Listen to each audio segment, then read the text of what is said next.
All right, so I'm going to do my very best for this video to not be longer than I intended to be, but I want to talk about a very interesting mechanic, one of the coolest mechanics in this game that we really don't see a lot of, and I am talking about the frame mechanic. Now, this mechanic right here only exists in the clinch against the cage, and you're going to see right here, Daniel Cormier is going to frame against Jon Jones's bicep, and the way I'm doing this is literally by holding R2. Now, with DC framing on Jones's bicep like this, it prevents Jon Jones from actually punching him with that arm. So if Jon goes to hit him, that happens. See that? See right there? Jon can't hit, and that takes quite a bit of stamina. Now, if Jon Jones wants to be able to punch DC with that hand, Jon Jones will need to pummel on the inside and control DC's bicep. And to do that, with Jon Jones, all you literally have to do is hold R2. Jon pummels on the inside. With DC, if you want to pummel back inside and prevent Jon, so that from here right now, Jon can hit DC. As DC, if you want to prevent Jon from being able to do that again, R2, and you pummel back inside. And you guys can actually have this pummel hand fighting war right here, where Jon pummels, DC pummels, Jon Jones pummels, DC goes again, Jon goes. And you can have this pummeling battle. If you win the pummeling battle, you have a very small amount of time to land a shot before your opponent actually pummels. Now, the reason why we don't really see this type of war against the cage in the game is because players really don't want to hang here, right? So a lot of times when you go to knee a player, they just freaking pivot out and you escape the clinch. Now, the reason I'm bringing up this mechanic right here is I've just been thinking about a better system for us to be able to grapple in the game where denials don't mean too much, because a vast majority of grappling is actually grip denial. A vast majority of what you do when you're grappling with someone is denying grips. This right here, especially with strikes involved, actually even more with strikes involved, because right here DC can't hit Jon Jones, right? If DC goes to punch, he can't do anything. But if DC was to pummel in, now DC can knee Jon. Look at that. DC can knee Jon Jones. If Jones pummels back in, now DC cannot perform that knee because DC needs to be able to frame on Jon's bicep to be able to throw that knee. And so to prevent that, pummel on the inside, now DC can't throw the knee. Now, the question is, what if we saw this same mechanic in different aspects of the ground game? So, for example, now, I'll say this is not a fleshed out idea in any way, shape, or form. I am still thinking about this, but a lot of these positions right here where you can't block ground and pound, and we've all been asking, wait, why can't you block? All of a sudden, with this exact mechanic, you'll be able to block ground and pound. Like for example, in side control right here, a lot of players have asked, why is it that we cannot block elbows, right? Why can't we? How do you even throw the elbow anymore? There we go. This is, there's the elbow. I almost forgot how to throw an elbow. Why can't you throw? Why can't you block the elbow? Why can't you block this? Why can't you block that?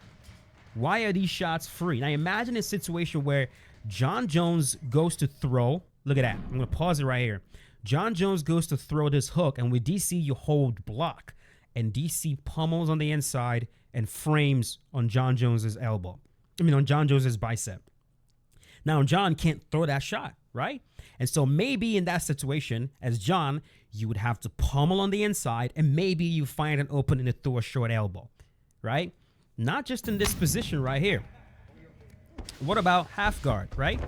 In this half guard position right here, as Jon Jones, you have these shots are completely free. There's no blocking them. Meanwhile, in real life, you can prevent your opponent from actually throwing these punches. Now imagine, look at DC is already framing on Jon's right elbow. And yet when Jon goes to punch him, DC willingly lets go of that frame and Jon can pull the elbow back and hit him. Now what if in this position right here, when Jon Jones pulls the elbow to punch, DC is framing. He's framing right on that elbow and prevents Jon Jones from hitting. And all you have to do is literally just hold block. Literally just hold R2 and that happens. Same thing with the left hand. With that left hand shot. So maybe this could be a way to allow yourself to posture up, right? Maybe if you're Jon Jones and you want to posture up, maybe you can throw that left hand And if your opponent doesn't want you to hit them, they will have to let go of the crown of your head to post on that bicep. And when they post on the bicep, right there, if they let go of that hand to post on the bicep, well, nothing's stopping you from posturing up then. You see what I'm saying? So this is, again, just a way, this is not fleshed out completely at all. It's just a thought, right? I'm going to think about this a bit more and figure out other places where we can use this very simple hand fighting mechanic to actually make the ground game more interesting, to where getting denied doesn't mean as much as it does right now. I mean, this is one more position right here. From here, right, Jon Jones is able to hit Daniel Cormier with this hammer fist. Why is DC not able to just pummel on the inside, frame on the bicep, and prevent Jon Jones from hitting him? Why not? Same exact position. Jon Jones can use the threat. He can use the threat of that punch, of his right punch, to get DC to frame on that hand, and with that, Jon can just posture up free of charge, right? Because DC would have to let go of the crown of the head to frame on Jon Jones's right bicep, and without, Jon Jones would be able to just get a free posture up. Now, this framing mechanic can work in more places than just preventing your opponent from actually hitting you. I think in a lot of scenarios, it can also prevent your opponent from actually attempting a transition, right? Like if they go to attempt a transition, maybe you can use the framing on certain aspects of their body to prevent them from even beginning a transition. In other words, you have to fight their frames first before you're able to do anything. For example, let me go to half guard right here.